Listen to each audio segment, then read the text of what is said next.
I'm Joanna Foster, 35, a freelance accountant living in Madison, Wisconsin. I'd spent days carefully choosing gifts, each one thoughtful, even a custom planner for my sister, who always smirked and called my taste boring. I even baked pecan pies from scratch, the kind my family loved most, packed them neatly into a gift basket, and felt genuinely excited for the drive to my family's fancy Christmas party. But just hours before last Christmas, a phone call hit me like a slap in the face. They coldly told me that my job and my vibe would drag the party's mood down. I didn't argue. I just smiled, faintly swallowed my words, and stayed silent. On the night of the party, when my sister's boyfriend happened to see my photo, he broke up with her on the spot. 2 days later, the very same sister, the one who had kicked me out of the party, texted me in a pleading tone, "Joanna, please talk to me." Before we dive into today's story, tell me, what time is it, where you are, and which city are you watching from? Who knows, we might be neighbors. The sound of the phone ringing that day still echoes in my memory, a blow that left me stunned. My dad, Roger Young, was on the line. His voice calm but cutting, like he was delivering a verdict. "Joanna, we're serious," he said. "Tara's worked hard to make this party perfect for her career. Your job, all that number crunching, doesn't fit the mood we're going for." My fingers tightened around the phone, my pulse hammering. He didn't pause. "Tara's new boyfriend, Wade Parker, is a big name in interior design. She's trying to impress him and his friends. You'd make things awkward, throw off the whole vibe." I stayed quiet, my jaw clenched. Then my sister Tara Hayes, a famous fashion influencer, jumped in. She'd been on speaker the whole time. "Joanna, come on," she said, her tone dripping with that fake sweetness she saved for her Instagram followers. "You're always so serious talking about budgets and clients. You wouldn't enjoy the party anyway. Just sit this one out, okay? It's better for everyone." Her voice had that smug edge, like she was doing me a favor by cutting me out. I muttered a shaky fine and hung up my chest tight, like someone had sucked the air out of me. I sank onto my couch, their words stinging like a fresh cut. They didn't just want me gone, they acted like I was some dull stranger who'd ruin their perfect night. It wasn't new, but it hurt more than usual. My family had always put Tara on a pedestal, the star who could do no wrong. Growing up, she was the one they bragged about. Her dance recitals got framed photos on the mantle. My math awards got tossed in a drawer. When she was 16 and crashed her first car, my parents called it a learning moment. When I forgot to do the dishes at 12, I got a lecture about being careless. Tara's life was all glamour photo shoots, brand deals, trips to LA for fashion events.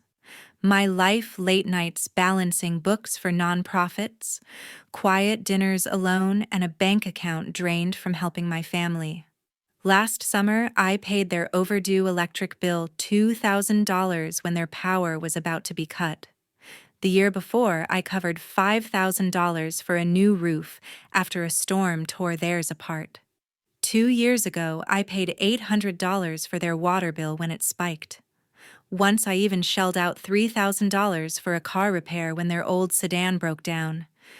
They never thanked me, never even mentioned it.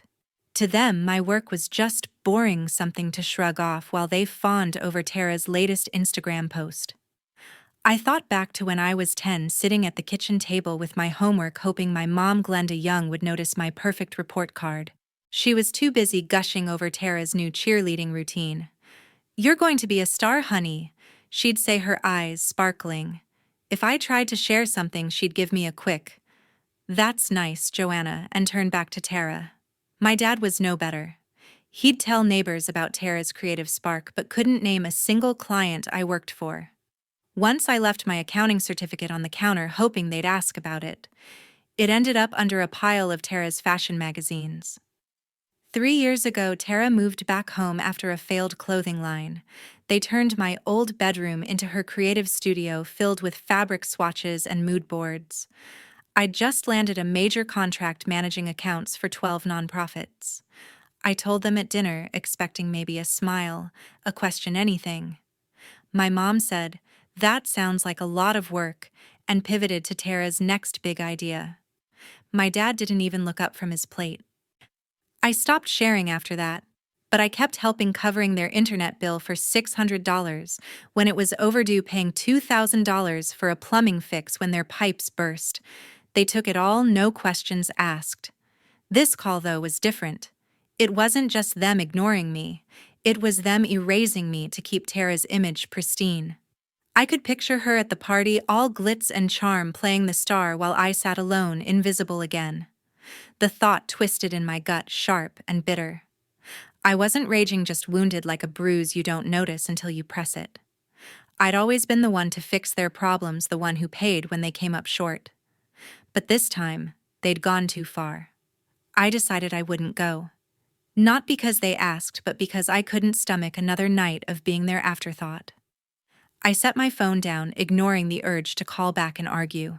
I'd spent years being the practical one, the one who kept their world from falling apart. But now I was done. I leaned back, my mind buzzing with a quiet resolve. I didn't go to the party, but I heard about it soon enough. A friend who'd been invited texted me the next morning, her message short, but loaded. "Joanna, what happened last night?" Your name came up, and it got messy. My stomach dropped. I wasn't there, but somehow I'd stirred up trouble. She didn't have details, just said there was yelling, and Tara's boyfriend Wade left early.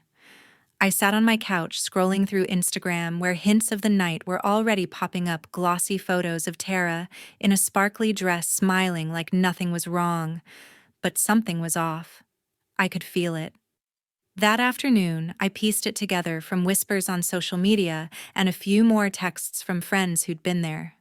The party was at my parents' fancy apartment, all decked out for Tara's big night. She'd invited her fashion crowd, people who lived for likes and brand deals. Wade Parker, her new boyfriend, was the star guest, a hotshot interior designer with a knack for turning spaces into art. Tara had planned every detail to impress him, to lock in their relationship and maybe score a collaboration.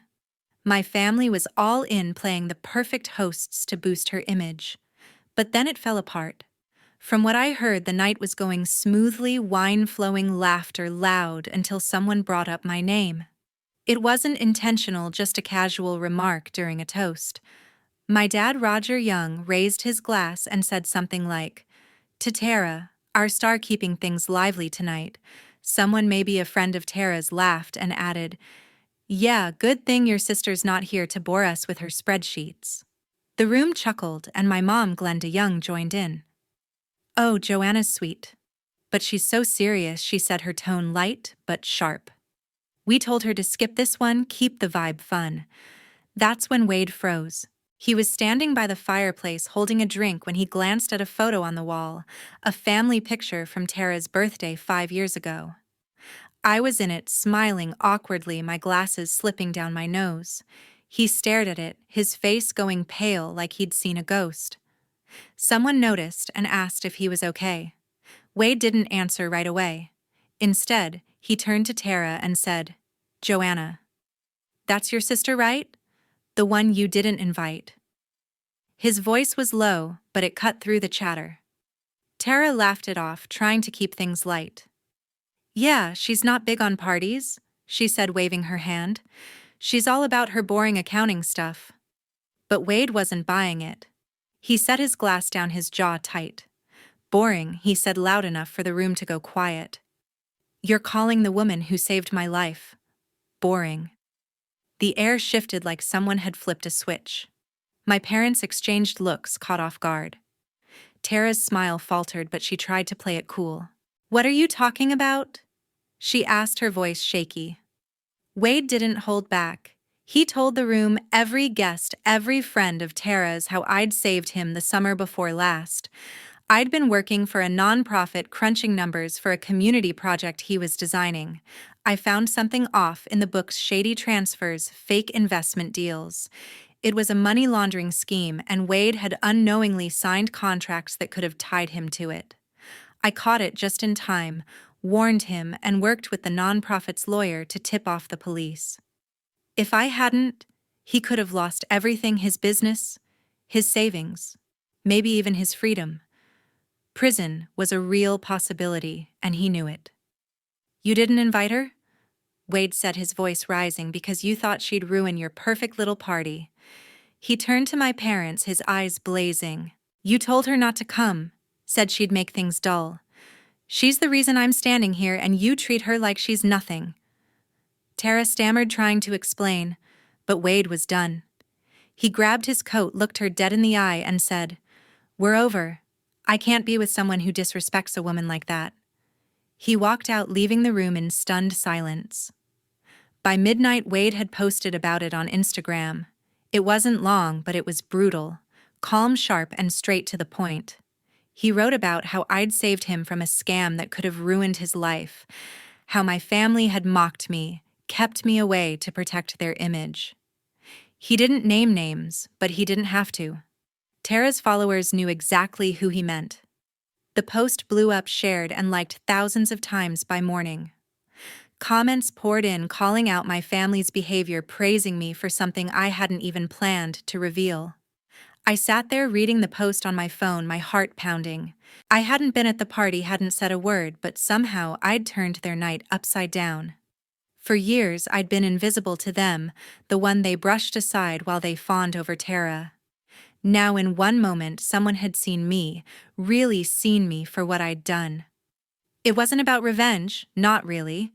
It was about the truth coming out raw and unfiltered right when they least expected it. 2 days after Christmas, my phone lit up with Tara's name. I was in my apartment, sipping cold coffee, still processing what I'd heard about the party. I almost let it go to voicemail, but curiosity got the better of me.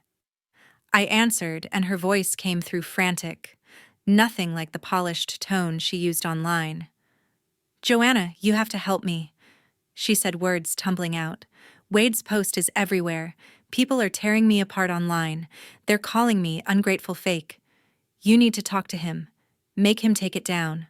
I leaned back, my heart racing, not from sympathy, but from the sheer nerve of her.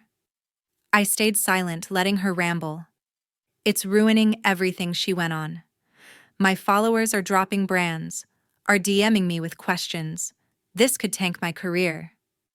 You don't get how serious this is." Her voice cracked, but I could tell it was more about her image than any real regret. I took a breath, keeping my tone even. "Why should I help you, Tara?" I asked. "You didn't want me at your party. You said I'd make it dull." She stammered, caught off guard. "That's not what I meant," she said. "It was just for the vibe, you know. No one meant to hurt you." Before I could respond, another call came through. My Aunt Fern Morgan, the one relative who never forgot my birthday. I told Tara I'd call her back, though I wasn't sure I would. Fern's voice was soft but urgent when I picked up. "Joanna, I heard about the party," she said. "I wasn't there, but a friend filled me in. They were talking about you, and it wasn't kind." I gripped the phone, my stomach tightening. "What did they say?" I asked, bracing myself. Fern hesitated, like she didn't want to hurt me more. "They called you boring," she said. "Said your accounting work made you too serious for their fancy crowd. Your mom Glenda told everyone it was better you didn't come, kept the mood light. Your dad Roger nodded along, saying you'd probably talk about budgets and ruin the fun. They didn't know Wade was listening or what it would lead to." I closed my eyes, the words landing like punches. I'd known they didn't value me, but hearing it laid out like that, so casual, so cruel, hit differently. I thanked Fern and hung up, my mind spinning. Tara's call was still fresh, her desperation ringing in my ears. She hadn't apologized, hadn't even acknowledged what they'd done. She just wanted me to clean up her mess like I'd always done, paying their bills, fixing their problems, staying invisible. I pulled up Wade's post on my phone, reading it again. It was sharp, honest, calling out how they'd mocked me, excluded me after I'd saved him from a money-laundering scam that could have ruined his life. The comments were brutal, people slamming Tara, my parents, their fake smiles. For once, I wasn't the one being ignored. I called Tara back, not because I wanted to, but because I needed to say it out loud. "I'm not talking to Wade," I said before she could start. "I'm not fixing this for you." Her voice turned sharp, almost accusing. "Joanna, this is serious. My career's on the line. You can't just sit there and do nothing. I laughed, a dry, bitter sound I didn't recognize. Do nothing, I said. I've done everything for this family. I paid your bills, fixed your house, kept you afloat. And you couldn't even let me through the door for Christmas. She went quiet, but only for a moment. That's not fair, she said, her tone defensive. We just wanted the party to be perfect. You don't understand how much pressure I'm under. I cut her off. I understand plenty, I said. You made me feel like I didn't exist, like my work. My life was nothing. Wade saw the truth. I'm not erasing it for you. I hung up my hands, shaking, but not from anger. For the first time, I felt steady, like I'd finally drawn a line. I sat there staring at my phone, the weight of it sinking in. Fern's words echoed, my family laughing, calling me boring, acting like I was a problem to be avoided. But Wade's post had flipped their script. He'd seen me, not the version they painted, but the real me, the one who'd saved him from losing everything. I wasn't gloating, wasn't celebrating their downfall. I was just done carrying their weight. They'd built their world on dismissing me, and now that world was cracking. I didn't start the fire, but I wasn't going to put it out either. A few weeks after that party, I heard a knock at my apartment door. I wasn't expecting anyone, so I peeked through the peephole and saw them. My dad, Roger Young, my mom, Glenda Young, and Tara, standing there like they were staging an intervention. My stomach tightened, but I opened the door, leaning against the frame with my arms crossed. They shuffled in their faces, a mix of determination and unease. I didn't offer them a seat. I knew this wasn't a social call. My dad spoke first, his voice firm, like he was laying down the law. "Joanna, we need to talk," he said. "This thing with Wade's post, it's gone too far. Tara's getting dragged online. Her reputation's taking a hit. You need to reach out to him, get him to take it down." I raised an eyebrow, letting the silence stretch. Tara jumped in, her voice sharp with desperation. "Joanna, my career's on the line," she said. "People are unfollowing me. Brands are pulling back. You can't just sit there and let this happen." I looked at her, then at my parents, their eyes fixed on me like I was the key to fixing their mess. My mom stepped forward, her tone softer but no less insistent. "We've always supported you," she said. "We raised you, gave you everything. Now it's your turn to help us. Talk to Wade, clear this up." Her words landed like a jab, twisting something deep inside me. Supported me. They'd spent years fawning over Tara, brushing me aside like an afterthought. I took a slow breath, keeping my voice steady.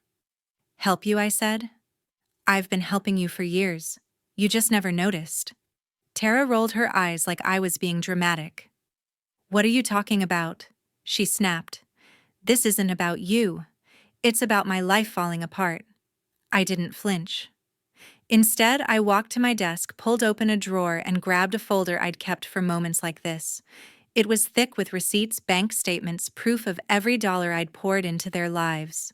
I spread the papers on the table one by one, like laying out evidence in a courtroom.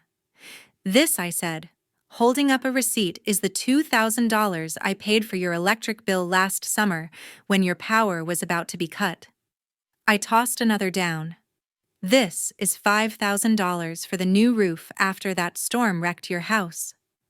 I kept going, my voice calm but unyielding. $800 for the water bill when it spiked. $3,000 for your car repair when that old sedan broke down.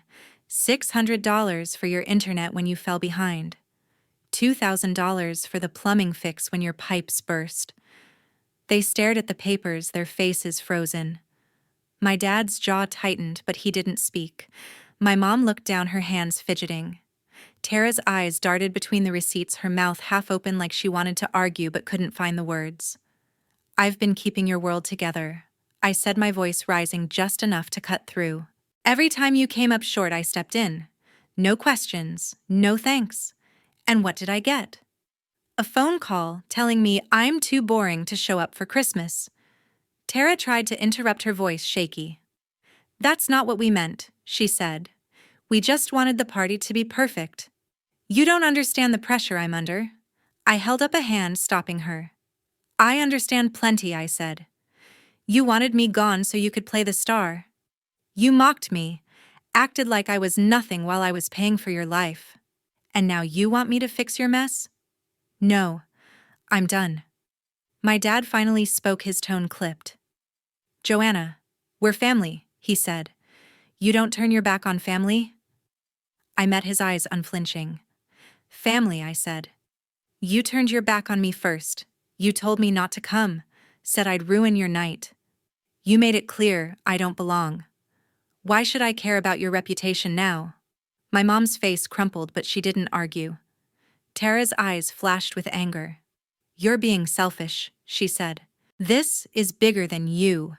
I laughed, a sharp, bitter sound. Selfish, I said. I've been the opposite of selfish my whole life. I gave you everything, money times silence.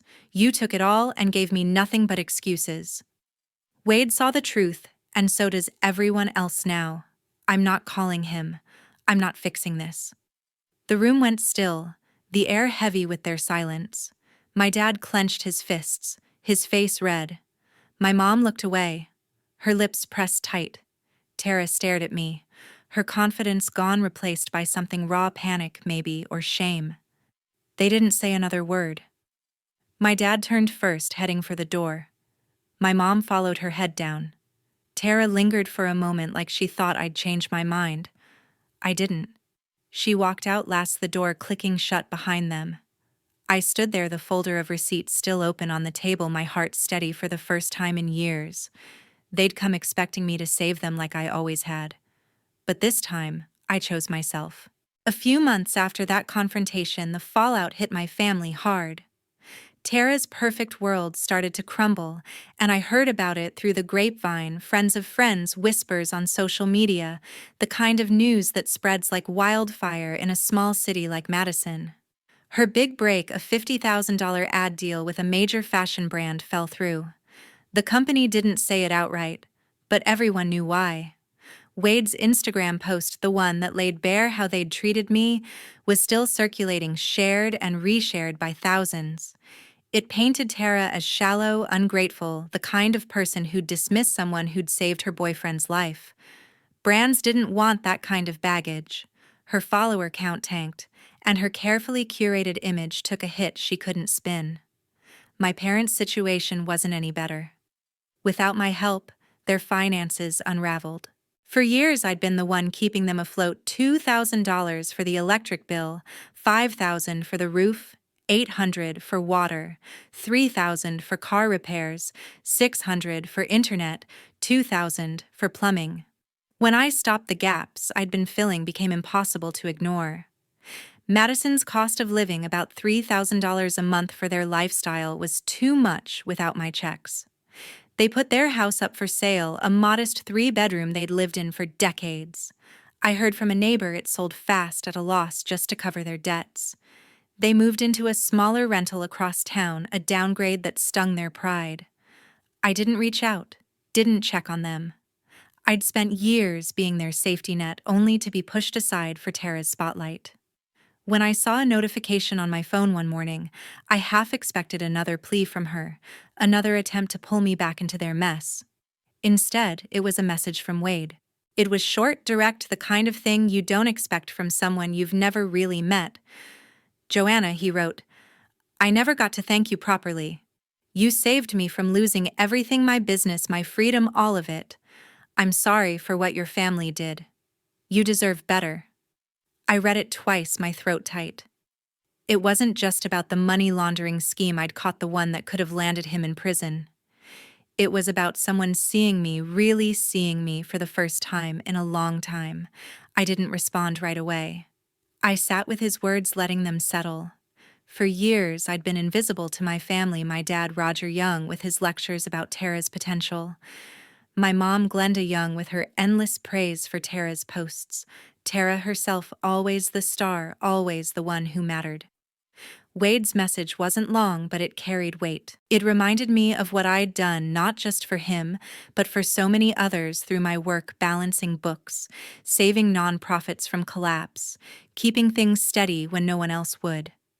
I'd never needed their applause, but I'd craved their acknowledgement. Wade gave me that without me asking. After that, I made a choice. I blocked their numbers, my dad's, my mom's, Tara's. I unfollowed Tara's Instagram, muted her stories, and stopped checking for updates.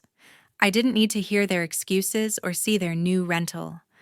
I didn't want their apologies if they were even capable of giving them. I'd spent too long waiting for them to value me, to see me as more than the boring one who paid their bills. I was done waiting. I deleted their voicemails, cleared their texts, and let the silence take over. The first few weeks were strange, like stepping into a room you don't recognize. I'd catch myself wondering if they'd call, if they'd try to pull me back. But they didn't. Maybe they were too proud, or maybe they knew I'd meant it when I said I was done.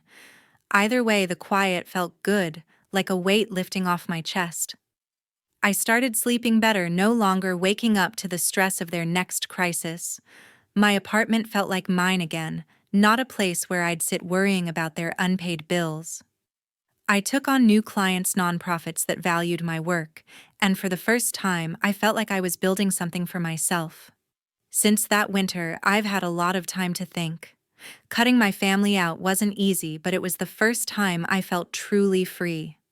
For years, I'd carried their weight, always hoping they'd see me for who I was, not just the quiet one who fixed their problems. I'd waited for my dad, Roger Young, to notice my work, for my mom, Glenda Young, to ask about my life, for Tara to treat me like more than a shadow. But they never did. They chose Tara's spotlight over me every time. And I let them, thinking that's what family does, stick around no matter what. That Christmas changed everything. It wasn't just about them telling me not to come or the way they brushed me off like I was nothing. It was about realizing I didn't need their approval to know my worth. I'd spent so long trying to fit into their world, to be the person they might one day value. I poured my energy into their needs, thinking it would earn me a place at their table. But I was wrong. My worth wasn't in their hands, it was in mine. Looking back, I see how much I gave up for them. I worked late nights, took on extra clients, stretched myself thin to keep their lives running. I thought that's what love looked like, sacrificing, staying silent, hoping they'd notice. But love doesn't mean erasing yourself. It doesn't mean letting people walk over you or pretending you don't matter just to keep the peace. I learned that the hard way, but I learned it. And once I did, I couldn't unlearn it. I think about Wade sometimes, not because I know him well, but because his words stuck with me. He saw me not as the boring accountant they painted, but as someone who made a difference. That moment when he stood up for me, when he called out their lies, gave me something I hadn't felt in years: validation. Not from my family, but from someone who owed me nothing. It was a reminder that my value didn't depend on their approval. It was there all along, in the work I did, the people I helped, the life I built. I've changed since then. I stopped checking my phone for their calls, stopped wondering if they'd reach out with an apology.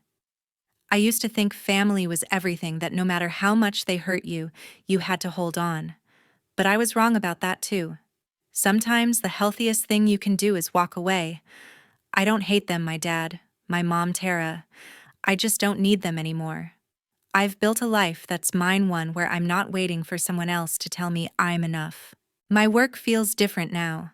I still balance books, still crunch numbers for nonprofits, but it's not just a job anymore. It's a choice, a way to make a difference for people who value it.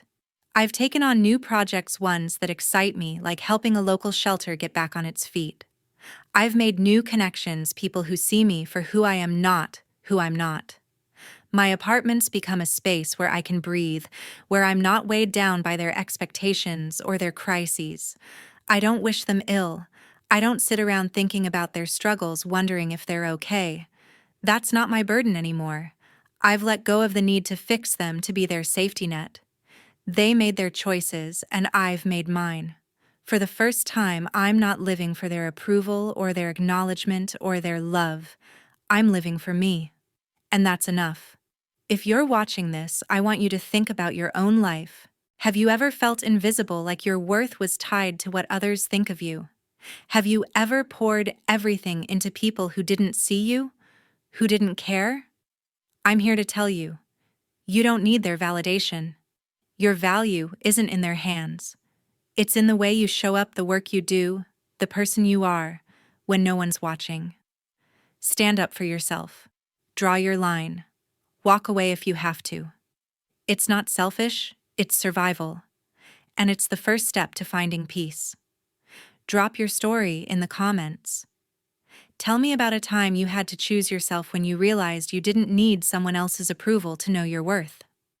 Let's talk about it. And if this hit home, hit that subscribe button.